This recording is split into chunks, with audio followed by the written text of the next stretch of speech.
It's easy. I wouldn't fire him. I mean, learn from your own franchise in the 90s when Jordan decided to retire, and that led to the success in their 2 championships. The landscape's going to look different next year.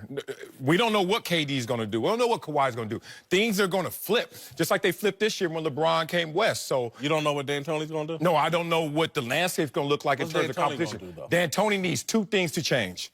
One is defensively, or how they approach the game, and isolation offensively. They need to change that. 2, they just need different results. They need to get out of the Golden State loss in the conference finals or second round. They need to find a way there. But they could be helped and assisted in that by seeing the landscape shift. So keep them as a lame duck, see how that plays out, see what the competition looks like, and then you handle it. Lame duck coach. Yeah.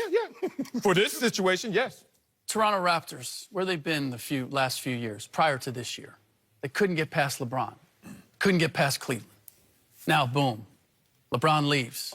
Yep. Suddenly the gateway opens, and there they are. Oh, Toronto doesn't have a new coach. This isn't the first-year coach. No, well, you're gonna credit I'm just all asking. this? I mean, they fired their coach. I'm just saying. Well, but I wouldn't say that the coaching change was the reason that they are where they are. I would say as much Kawhi Leonard for DeMar DeRozan has a hand in that, and LeBron not being there, Cleveland not being there. Yeah. So Casey it does change. isn't there.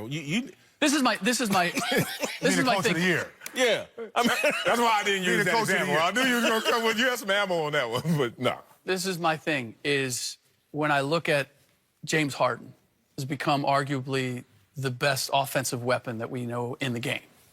Mike D'Antoni is hold on, stop it. Kevin Durant's still in this league, and I've just heard you call him the best player. It can't be 2 of them, so stop. Okay, I said, did I say one of them? Arguably. Yeah, one of these. Okay, Yeah. right. Okay, come on, Whitlock. Get out the weeds. He's real semantics right now, but the issue has always been with me with philosophy of Mike D'Antoni. I mean, now you take the analytics aspect of it, you combine that with the guy that Mike D'Antoni that avoids any kind of confrontation, that doesn't correct, I think, the real simple corrections you need defensively philosophy during the course of the season that come back to bite you in a 7-game series against a team like Golden State. When you're better than the team, you can get away with stuff. But when the team you're playing against has just as much talent and is more disciplined, then your flaws are going to show up. And that's what happens with Mike D'Antoni. Right now, Houston is in a precarious situation because if you fire him now, who are you going to get? Okay, is it Jeff Bezdelek? You going to allow him to take over? More of a defensive-minded player, but he's not hitting the analytical stuff that you're looking for offensively. So they're in that in-between state. And I agree with both of you from this standpoint. The landscape may look different. Right. Coaches may be more available next year, some more options. So if you make the move right now, you're so late into this season part of it, what good is it going to do? You're going to go into the season with a coach who's mad at you because he knows you don't really want him there. You've offered him a BS contract. Why go into the season with a lame duck coach? And, Rick, let me ask you this. Remember, there's NBA executives watching it, and you look like you could be an executive, but the stuff coming out of your mouth. No NBA owner listening to you right now would think. Because let me tell you what Rick's game plan is. Well, the West is going to get worse.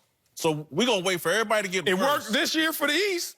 No, it didn't. Oh, Toronto it didn't? went out and attacked their problems. They went and got Kawhi, and they changed. That's in coincidence. No. That's them getting better. That's them choosing to Let get LeBron better. still be in the Not East. sitting there going, oh. Let LeBron still be in the East, and they saw Toronto. Hopefully the West will get worse, and Mike D'Antoni will be good enough. He has the That's not a game plan. third highest win percentage in the playoffs, but behind who?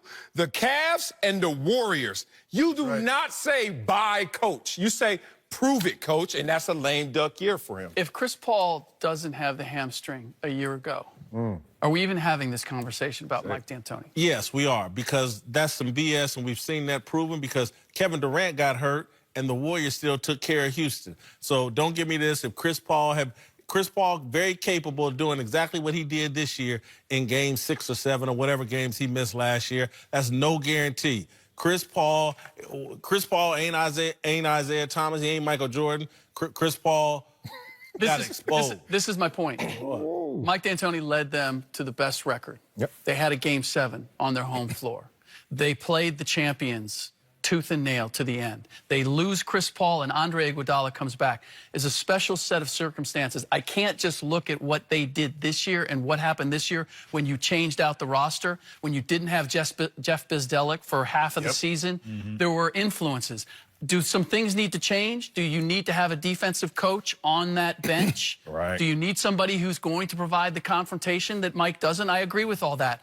But if you are going to get rid of Mike D'Antoni, then go ahead and move James Harden too. Because I can't look at the evolution of James Harden and not give Mike D'Antoni credit for that. The problem is they're sitting around, oh, well, how's this going to affect James? But so James likes it when there's no coaching. He can just sit out there and ISO and do whatever the hell he wants. It's a Russell Westbrook situation. This is an older Billy Donovan right now. And Billy Donovan was a hell of a college coach, but he's not much in the NBA where these players have so much power and control. And when you're non-confrontational with these athletes that have millions and $30 million a year contracts that will bully the hell out of you, doesn't work. The easy part, though, is firing. Exactly.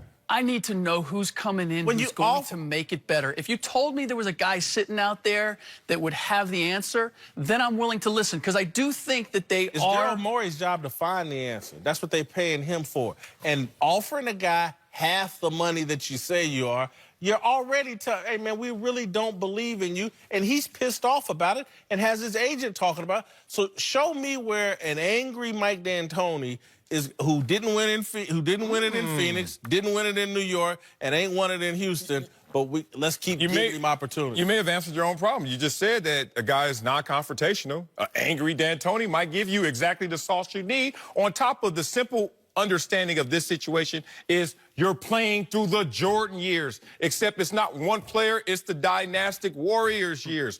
Don't change your team, the other 29, because Jordan's there. You got to either find a way to get the steroid, or you got to find a way to just hope. Agree with me. Yeah, I just tried to give you a little love. Change it up. Coming up.